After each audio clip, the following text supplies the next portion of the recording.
ঐ অলপ জধা মূৰ্খ তোৰ এতিয়া উঠিব হোৱা নাই নেকি তাকে যাচোন যা লগৰ ল'ৰাবিলাকে স্কুলত যাব উঠিয়ে যা জধা মূৰ্খ হ'লেও মই তোৰে পুত্ৰ দে হা কি কলি তই মানে লাজ পাছি নাই নাই নাই নাই দেউতা মই একো কোৱা নাই মানে আজি মোৰ বহুত পেটৰ অসুখ হৈছে মই স্কুলত নাযাওঁ সেইকাৰণে ঘুমাই আছো সদায় সদায় স্কুলত যাব লাগিলে ইমান বাহানা এইবিলাক বাহানা চাহানা নচলিব দেই স্কুলত যাব লাগিলে তাৰ পেটৰ অসুখ নাই দেউতা মই সঁচাকে কৈছো মা পেটটো কামুৰি দিছে মোৰ হেৰি খবৰদাৰ আপুনি কাক মিছা কথা কোৱা বুলি কৈছে মোৰ ল'ৰা ইমান মিছা কথা নকয় দেই পেটৰ অসুখ হোৱা বুলি কৈছে কি নামানে ডাক্তৰক মাতিব লাগে আপুনি মা চোৱাচোন চোৱা মোৰ পেটৰ অসুখ হৈছে বুলি কৈছো দেউতাই মানিয়ে নলয় ঠিক আছে বাৰু তেতিয়াহ'লে মই ডক্তৰক মাতি দিব এইমাত্ৰ হেৰি বৰুৱা আমাৰ ল'ৰাটোৰ পেটৰ অসুখ হৈছে আপুনি সোনকালে আহকচোন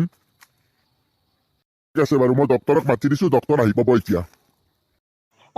ঠিক আছে মই আপোনাৰ ল'ৰাটো চালো ভালদৰে ইয়াক 2টা ইনজেকশ্যন দিব লাগিব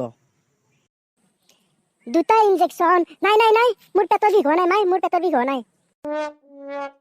হাই ইনজেকশ্যনৰ নাম শুনি ক'ত পলাল বেটাই